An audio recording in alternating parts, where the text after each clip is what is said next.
Throughout history, silver has been used as money in more times and more places than gold. To function as money, a monetary item should possess a number of features.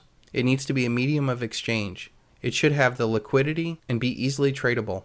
It should be easily transportable. Precious metals have a high value to weight ratio, and it should be durable. To be a unit of account, it should be divisible into small units without destroying its value. Precious metals can be coined from bars or melted down into bars again with a low percentage cost.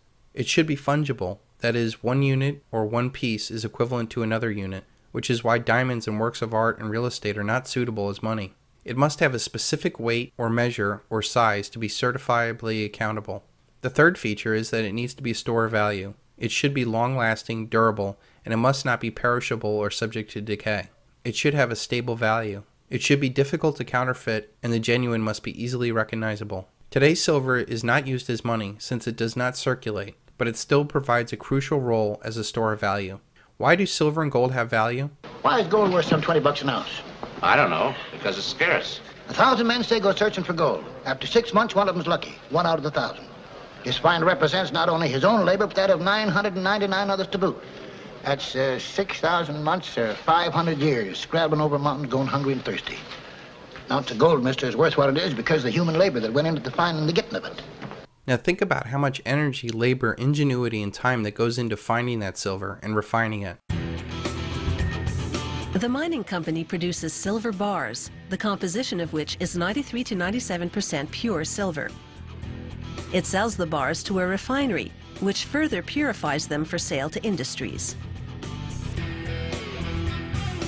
The action begins down in the mine, where geologists point a night-on gun at various spots in the rock face.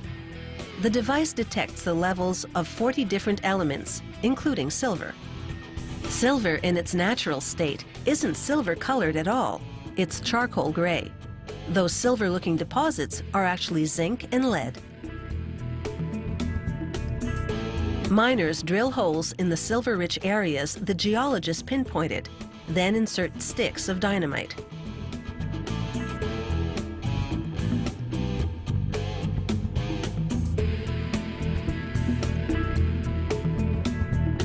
After the blast, carts haul the chunks of rock, called ore, to the surface.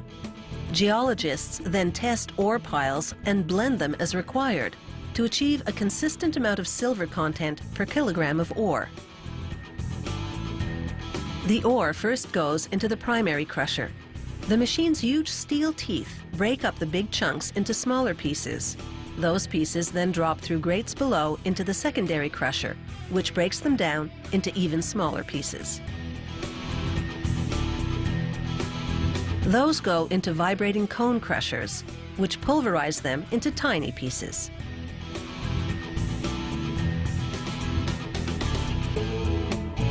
A conveyor transports the crushed ore to the ball mill. At this point, the ore pieces are roughly 6 millimeters big. As the mill's large cylinder rotates, steel balls bounce around inside, grinding the ore into powder. A water circulation system flushes the silver-rich powder out of the cylinder and into large tanks which keep the water moving. To separate and dissolve the metals the powder contains, workers pour in acid. 72 hours later, the rock waste now settled at the bottom, the solution containing dissolved silver is pumped through filter presses. The filter plates are treated with a zinc-based chemical which attracts silver molecules. As the solution passes through, the plates trap particles containing silver, forming a layer of black powder called silver precipitate. This precipitate is composed of approximately 50% silver and 50% waste, the waste being a jumble of various metals, dirt, and other impurities. To separate the silver from the waste, they first dry the precipitate in a gas furnace for a couple of hours. In the mining company's lab, technicians continuously test ore samples to determine the grade, the term for the quantity of silver per kilogram of ore. They heat the samples to 1093 degrees Celsius for about an hour to burn off the impurities. What's left after the burn-off are the silver and other metals, such as lead, zinc, copper, selenium, and cadmium. Lab technicians then treat the samples with a chemical that prevents silver from burning off and put them back in the oven. When the samples come out about an hour later, all the other metals have burnt off and only silver is left.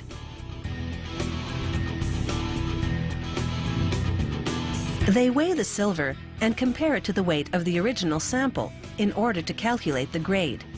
The key to running a profitable mine is to ensure that the grade is consistently within certain parameters.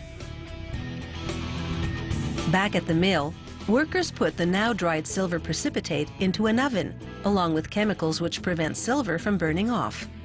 Approximately 4 hours later, the silver and waste have separated and melted. Workers pour them into bar-shaped molds. The silver, being heavier, settles at the bottom. Workers skim off the waste floating on top. In less than 5 minutes, the molten silver cools and hardens, enabling workers to extract what is now a silver bar. The mining company sells the bars to a refinery for processing into industrial-grade silver.